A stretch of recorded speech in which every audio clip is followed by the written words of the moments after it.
Hey, what's up you guys? So, I'm doing this thing again using OBS. I'm trying to play around with different things. I don't know if I'm going to use the straight screen record or I might just snip certain things, you know? Um, but I think for this video what I really want to go over is kind of I guess the art of fighting itself, you know, or I guess the art of combat, you know?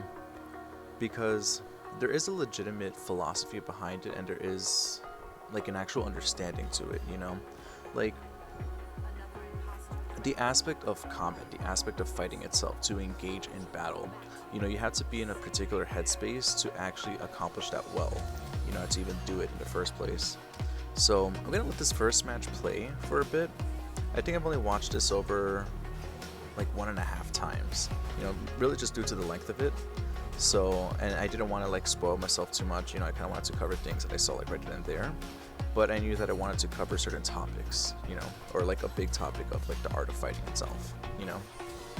So let me actually, yeah, never mind. The volume should be good. I double checked it several times with the music volume. Hopefully it's not too loud. If it is, you know, we'll make do with it. You know, it is what it is. So you know what, I'll fix that right now just in case. Which, if it's a little, yeah, see, because they're almost matching, so I'd rather bring that down a little bit so my voice is a little, you know, higher. So hopefully that should be fine. Sorry that you missed a little bit. Look, we'll go back. Okay, so the whole thing that I really want to get across with this is that to get into the headspace of actually fighting, you know, you have to bear in mind that if it's a mutually agreed fight, especially with a fighting game, you know, in particular, it's if you're actually coming to that agreement, it's we are going to do combat right now, you know, you have to walk in with the expectation that you are going to get hurt, you know, and it's really just a matter of, and this is an actual concept of fighting itself, you know, you have to expect to get hit, you have to expect that, you know, you have to accept it, that it's going to happen. It becomes a matter of how to minimize, you know, critical hits, receiving critical hits, and at the same exact time choosing when and where you actually will get hit, you know, if it can be helped, you know, if you actually can plan around it and can do something about it, you know, you want to be able to actually have control of how you get hit, essentially. Actually understanding how to fight really comes down to that, you know, because it may sound silly, or, you know, there are some people where it's you know, they completely walk away unscathed, you know, you'll have perfect rounds, you know, or perfect matches in fighting games, you know, or when it comes to actual fighting, you know, somebody maybe they don't even land a single hit on the person, you know, that does happen. But the thing is, that's not a commonality, you know, if you're against two people of equal level, that's not really going to happen, ever, you know. So I kind of just want to go over this part really quickly, and also the pace of the match. So really with this right over here, where I'm just using my, I would honestly, I'll just say better understanding of the character, you know, her actual spaces and her speed and whatnot, because I understand where she's going to hit in a very specific time frame, kind of you know, we'll go back a little bit more. See, right here, there's this part where is it? Right over here. I think, see the block lasso? I know that if he blocks that and he does a reversal shield toss, I still have enough time at that distance that I can jump back, and it's not going to hit me, you know. So it's it's just doing those kinds of movements themselves, you know, all around. And the thing is, you can only really get that down packed very, very well. I'm just pausing it momentarily because this next part I want to explain as well.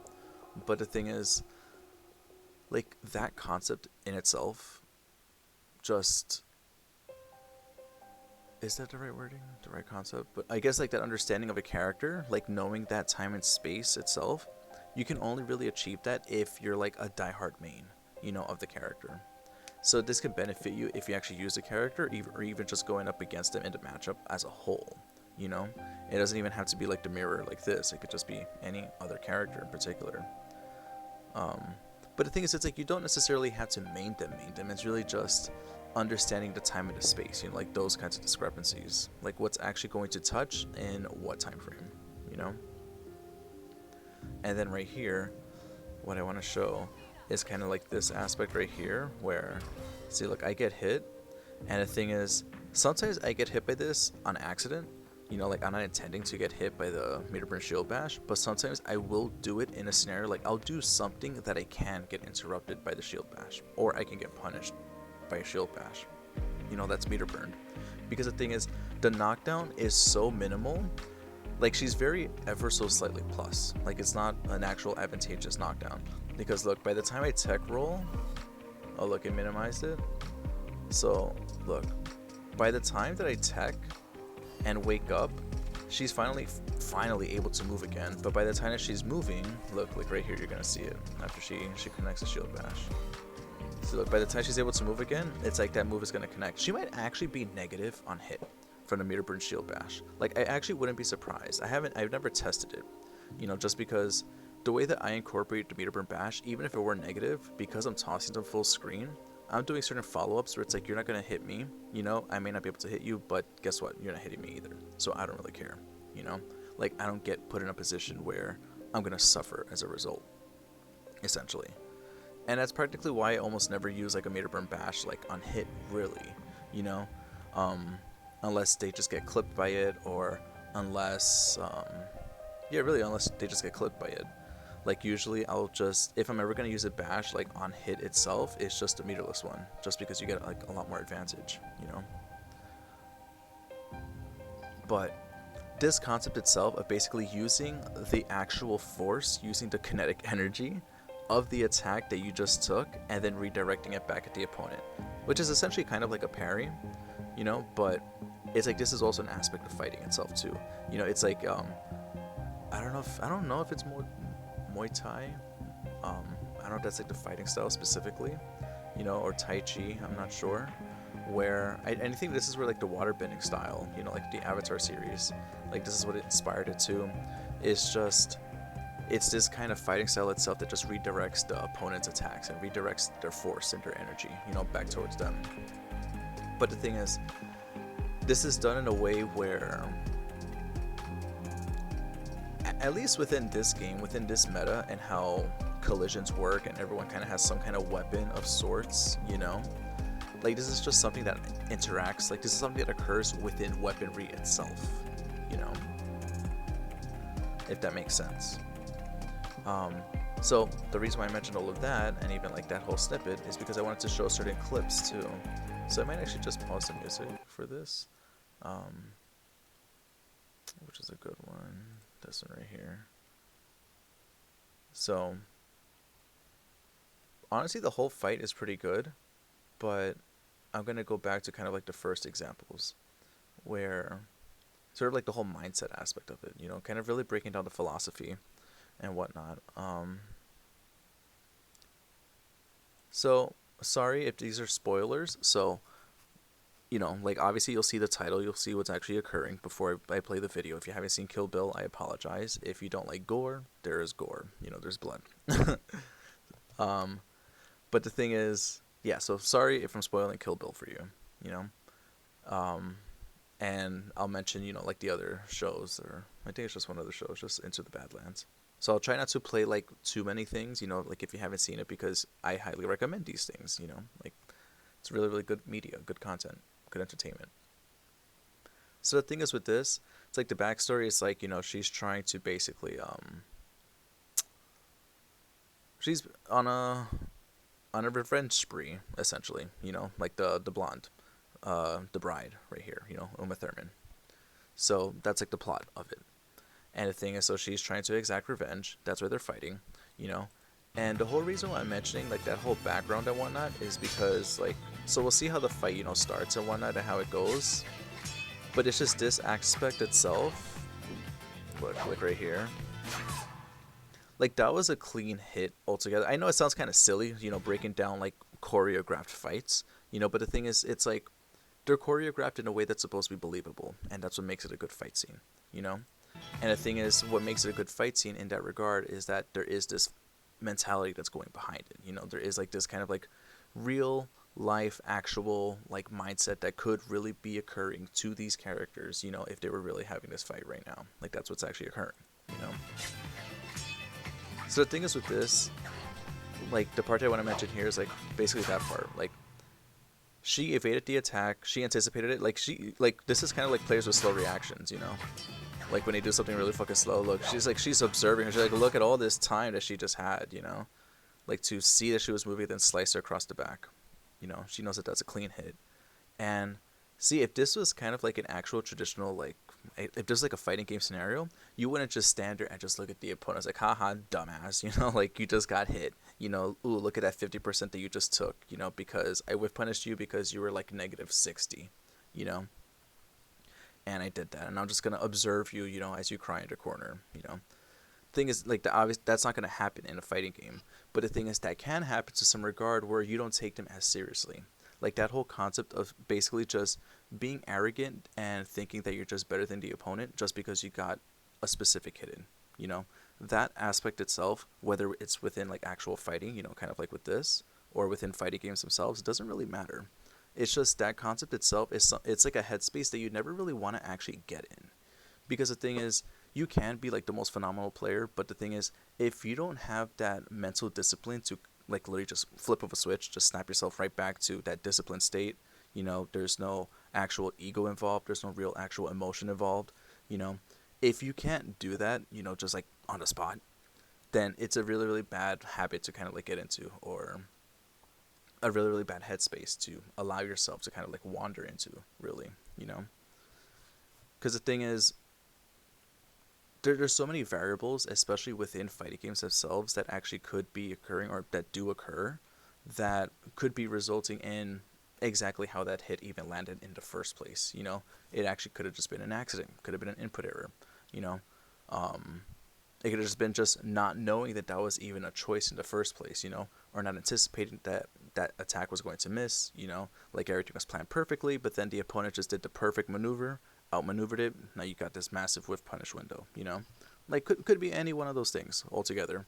But the whole point is just that just because those kinds of incidents occur doesn't mean that the opponent doesn't know what they're doing, or that they can't keep up, or that they can't learn, they can't adapt, or that they can take games. You know, it doesn't mean any of the above. And that's just kind of like a general concept, you know, because again, it's like the whole art of combat, art of fighting, and whatnot. So there's that. Because then if we fast forward, because then look, she's taunting her, you know. It's like right here, they're trying to kill each other, you know. So the thing is, by her doing this, you know, she's literally setting herself up. Like this is just a massive amount of arrogance, a massive amount of cockiness, you know, from this character. Because like she's already on the ground, you know. Like that's it. You can just end it right then and there, but you choose not to. Because you believe, like in your head, you know, I'm just talking from like a third person perspective. It's like you sincerely believe. It's like doesn't matter what you do. I know that I'm better. Look at me. I just struck you down. You know, like I know that I'm winning. So why should I care what you do? Like that kind of headspace itself is something that you don't want to actually get in. You know, they may not be able to do, you know, a master comeback. That's not really the point, though. You know, it's just not a good habit to really, I guess, adopt or to follow. Because then look, you see, so it's just like right there, that retaliation.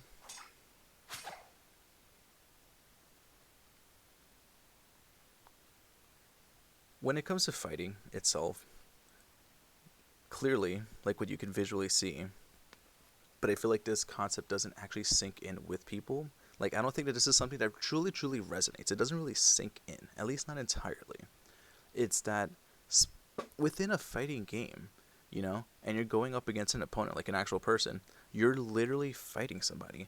Even within this fight itself, these are two individual people literally fighting each other.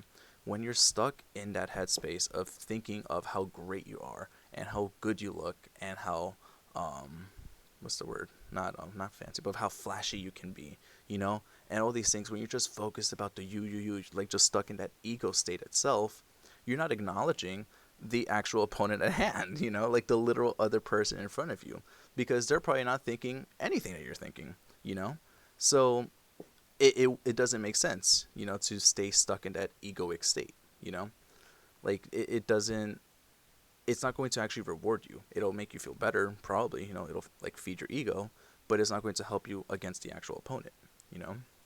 Because then you get something like that happens, essentially, you know, or when players make certain kinds of comebacks, you know, or they reverse a set, you know, because the thing is the opponent just kept on thinking that they can get away with it, and then, you know, the other opponent, they actually adapt, they learn, and then they make the adjustments. So it was really just like that. And then this part itself too. Again, sorry for spoiling. But look, I'll play it a little slow. We'll watch it first in normal speed. See, but that part itself too. Like, I know it sounds kind of silly, but I mean, it legitimately is an actual example. So it's kind of the same thing, which I'll play this part again, where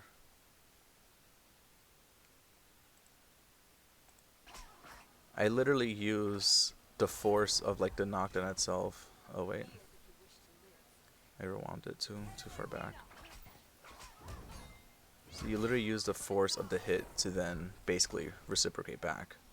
Because the thing is, they were in a checkmate scenario, even similar to like the clip too. See, like they can't afford to take anything realistically. You know, like he literally has like no health left. Like there's just a few meter burn hits even on block and you're dead. That's it. You know, so you can't afford to take hits. So you're gonna have to make hard reads.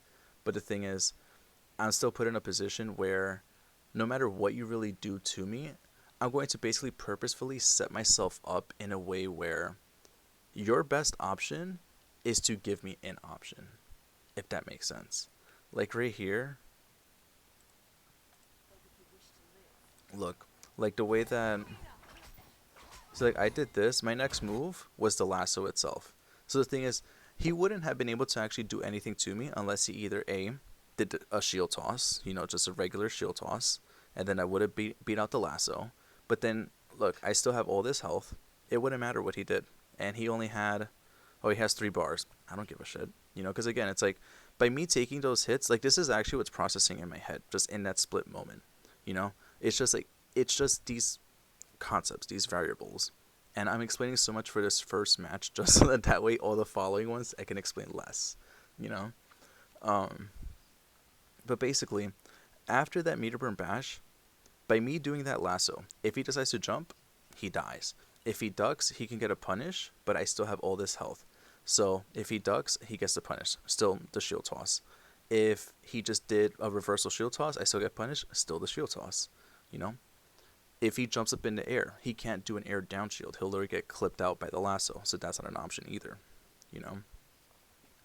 So, and then if he walks back, then I'm safe. I do more chip. I reset the distance. And guess what? I'm still at advantage. He's still not doing anything, you know? So then his only actual legitimate option is going to be a meter burn bash. Like that will actually counter it. If I try to bash again after the meter burn bash, then it's going to trade and he still has a chance. If I try to jump back and do an air down shield, this shield bash is going to hit me. If I try to lasso, the shield bash is going to hit me. I think even if I try to do a shield toss, the bash is going to hit me, you know? If I try to do like a back 2 or something to get like some additional like jailing, you know, like block strings or whatnot for more pressure, the bash is still going to interrupt me and hit me. So it's forcing that actual option. It's like your best move right now, what's in your actual best interest, like this is the best thing for you to do, is to do this. I'm presenting that opportunity, giving it to him, so that way I can use that literal option that I gave him to now give me the option to literally return the favor just like that. Because the thing is, even if he didn't jump, I would have just meter burned a shield toss anyways, you know, because I would have had the bar to do so. I would have literally just gained a bar because he would have been blocking. And the thing is, let's say he reversal shield toss, I still have all this health again. I don't care. He's that much closer to death anyways. This is literally how much health he had left. If I meter burned a shield toss, he would have had this much health, like right over here, you know. That's literally a jump 3 into an air shield, and that's it. I win. You know, which is basically like every other turn, every other 3 turns, she's guaranteed that, you know, if you're playing it well. So that aspect itself, that like, that bounce, that parry, if you want to call it a parry, you know, that's basically what's going on right here. Like, is that make or break moment. There are no other choices. There are no other moves here. So see, the thing is, she just hits it with that much force to then ricochet right off of it. Look right here.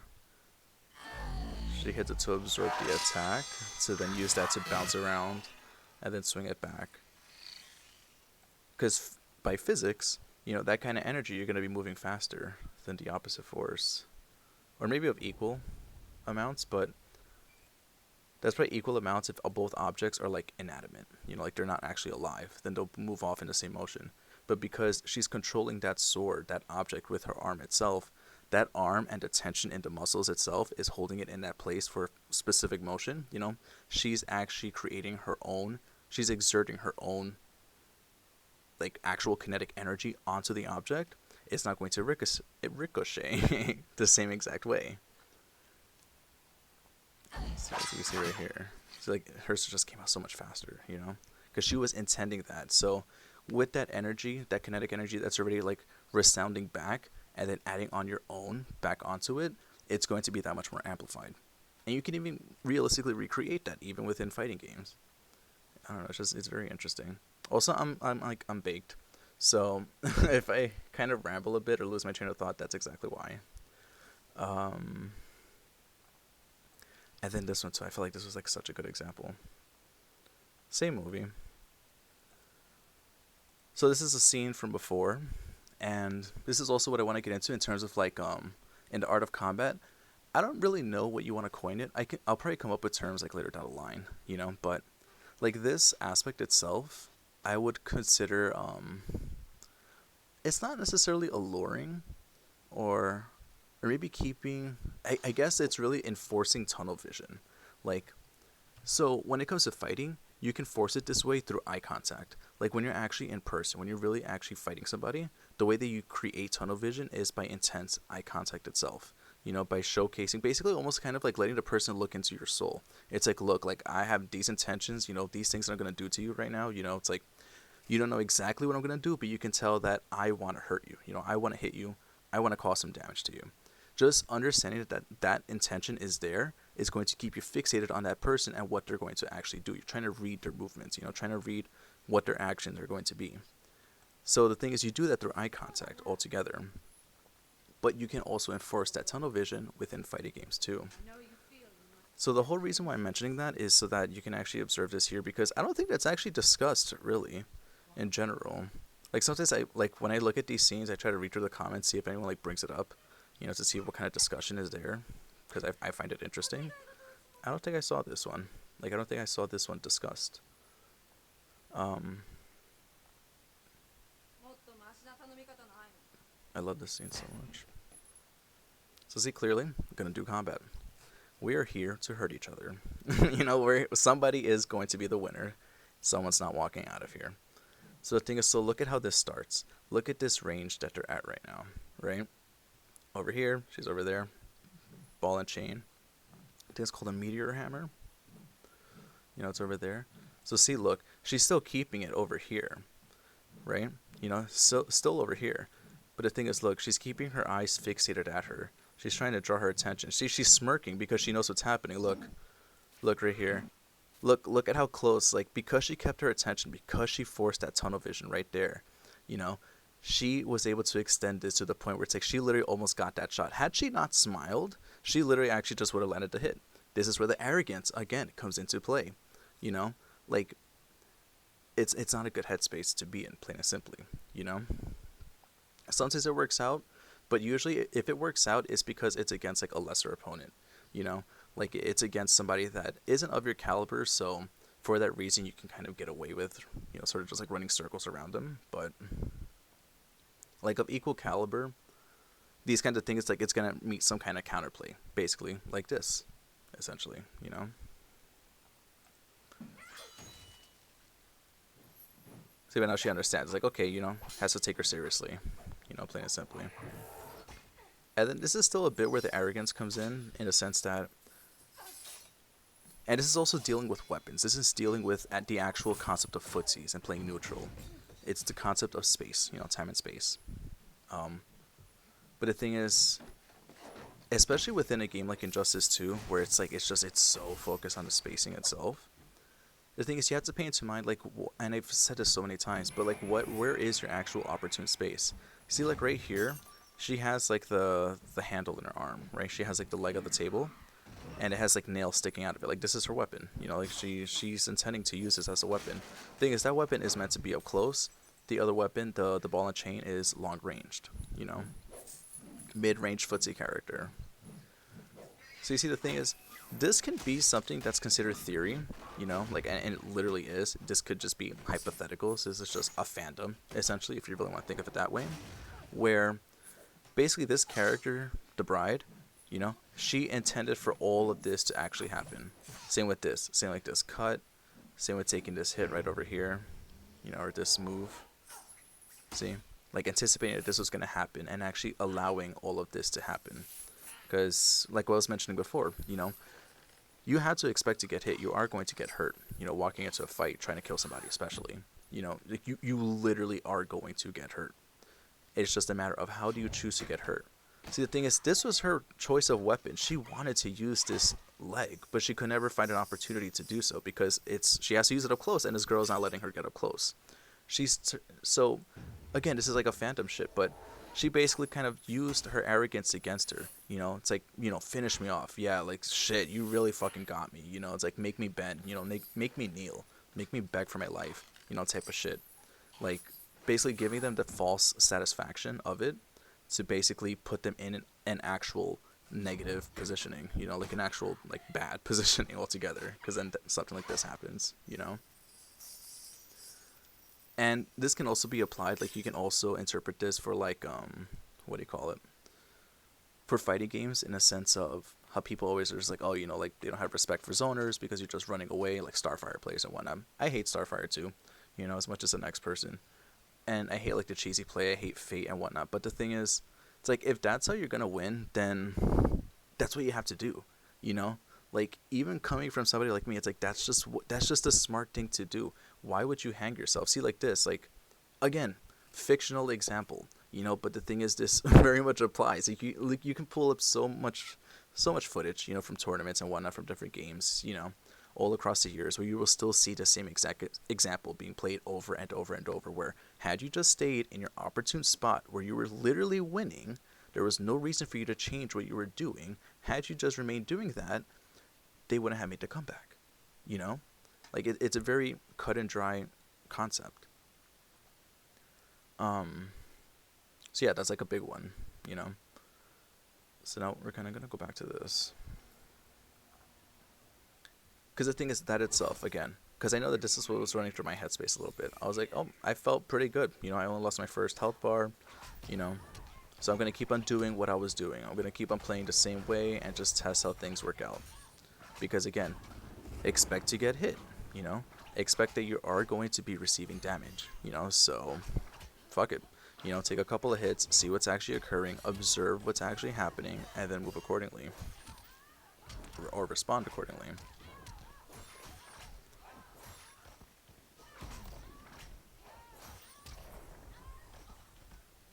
And see, the thing is, right here, I don't believe, so this is what I mean by respond accordingly. I don't believe in any of this. Yeah, because I'm looking at this, like the little thumbnail in the bottom. He's never cornered me. And again, I know I mentioned it before too, like in the last video. We haven't played in a while. Like, it's been, I think, 3 or 4 months since we last played. So, obviously, I'm familiar with his tendencies as he is with mine, you know, of certain things, certain characters, certain matchups. But the thing is, we haven't played in a while. People are naturally going to change. They're going to grow. They're going to evolve. They're going to find new things, you know. You might get slower. You might get faster. You know, a whole myriad of things that could be occurring. You know, that's self-explanatory. You know, whole thing is, though, is I see, like, right here, that whole last match, I was the one that was basically controlling the pace. I was controlling the momentum. I was controlling the positioning. And now in this one, he's the one that actually has me cornered against the wall, you know, or cornered against the corner. So this is the first time that he actually has me in the corner now as Wonder Woman. So me making that choice right there, that was just a hard read, just off of guessing. You know, that wasn't based off of any actual tendencies. You know, and that I think I was expecting, um, I think I was expecting a jump 3. That's what I did. It still worked out, but I didn't follow through with it because I didn't expect that to actually make contact. But see, the thing is, so basically, this is me now testing out. It's like, okay, now that he has this favorable positioning, how is he playing? And how am I supposed to respond? See, because like right there, that was just unfortunate on my end. That was probably smart movement by him, like anticipating that that bash was coming, and that's why he jumped back like that. Or maybe it could have just been he was just jumping back so he can jump back air shield. Either case, it works out, but then it puts me right back in the corner, and I'm stuck, trying to figure out my way out.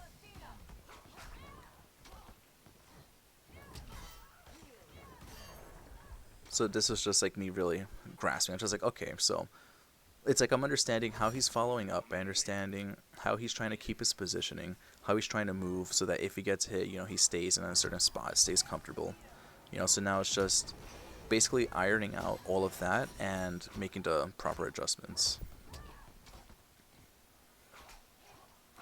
So let's see what's going on here.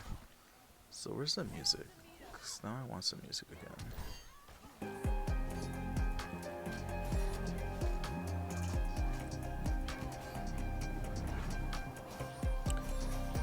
But yeah, like, also it really does help though if you guys leave comments too, if you made it this far into the video. One, thank you.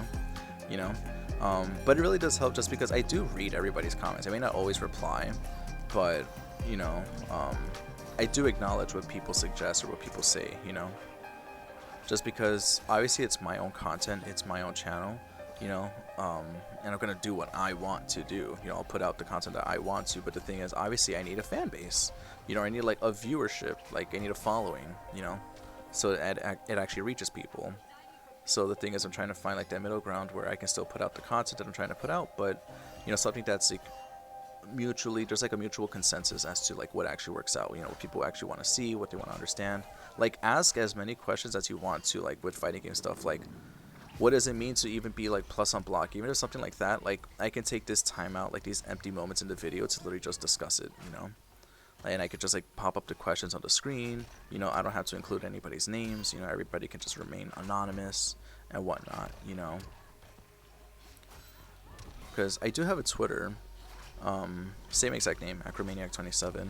So I don't believe that the messages are private. Like, anybody can just like direct message me. So if you ever wanted to just like even just make like a dummy account and just ask a question there, then you could even do that too. Just because I truly believe that, ironically, the lack of forums is really kind of what's killing, like, especially specifically like the NRS scene itself. Like, not sharing content, not sharing tech, it's all it does is just hinder everybody, But even then, it was just weird too. Like, even like a decade ago, like the players were like that too. Like, you had like the better players or like the pro players that were more like secretive with their tech. It's like it's understandable tactics wise. You kind of get it, but the thing is, it's like there's no physicality involved. Like, there's no actual like legitimate like tactics per se. Like kind of like rock paper scissors, for example. If somebody picks rock, you counter it by picking paper. So not because they pick paper, you counter that because they pick scissors. Because they pick scissors, now you pick rock. And the cycle keeps on going onward. The thing is, with fighting games, that's really what it comes down to. Like, that's a very simplified version of a breakdown of it. But the thing is, that's really just what it is. It's just different variations of counterplays. And every character literally has access to it. If it's a properly designed game, every character is going to have it, which virtually most of them really do,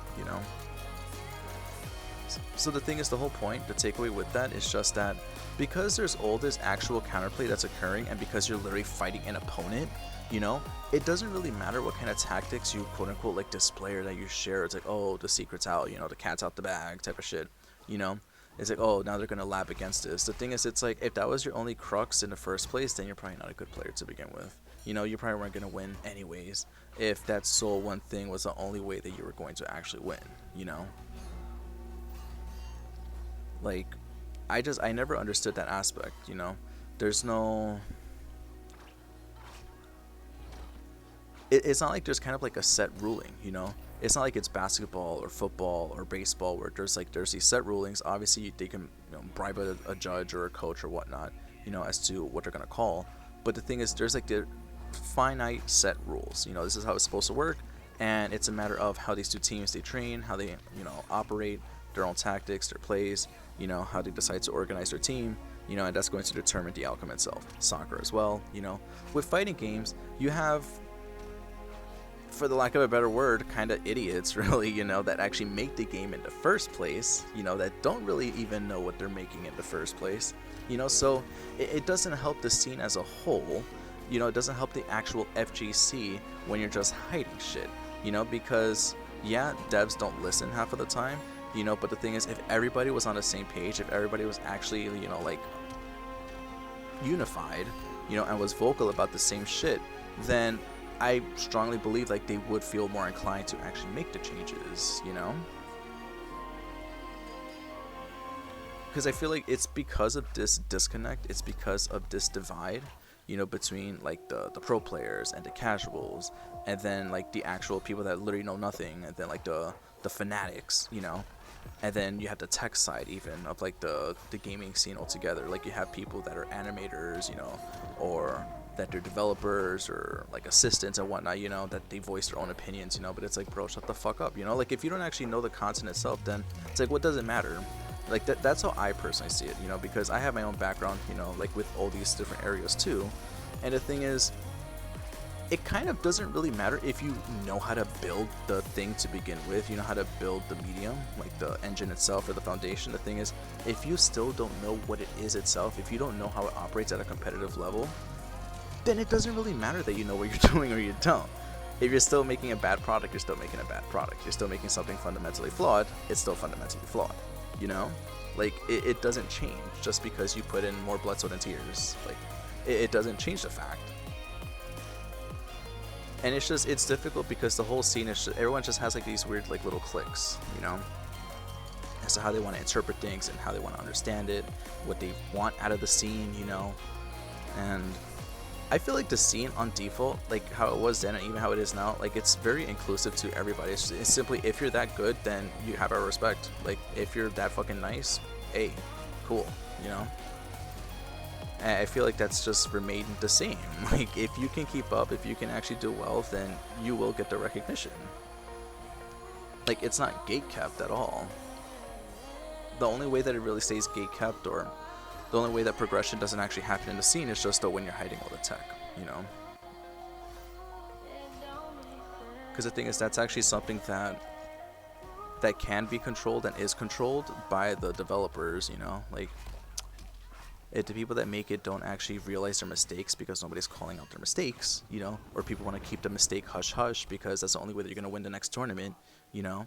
Then nobody wins in that scenario besides that one person, you know.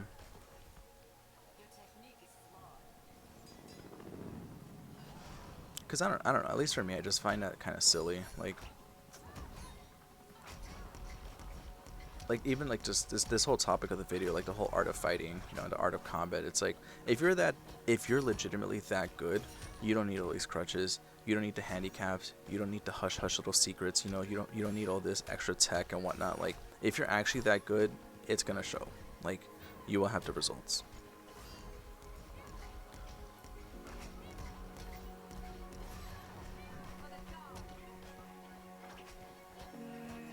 I was gonna play back a scene like I wanted to mention, but it's like it's a little too far back, and I don't really want to make this video like that long, you know.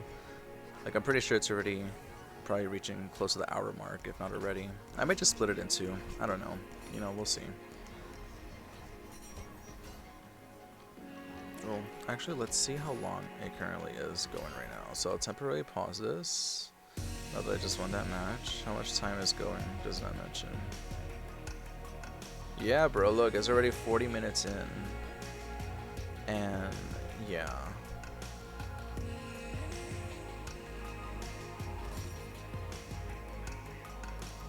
"40 minutes was originally this video itself." That's so funny. But yeah, so I'll probably break it off like around this point. Yeah. So I just go back to play that. So I'll just pause it at the end of that, and then I'll restart like the screen recording, just to give it like a clean cut, you know, just so that way like we know what we'll be doing. So for the next one, so the thing is, for the next one, I'll just still continue. I'll probably just keep on playing the matches. I'll keep on talking, have the music playing, but I want to use like a few more examples too of like other fight scenes, you know, other different concepts that are a part of these matches and kind of really a part of any match altogether. But yeah, thank you for watching this video. Again, please leave comments, you know, like about anything too, like whether the content or the music choice or the volume or questions or whatnot, you know, because again, I'm still going to be pumping out content. Just the feedback gives me a better sense of how to like really polish it up, you know. But yeah, thank you guys for tuning into this video, and I'll see you in the next one.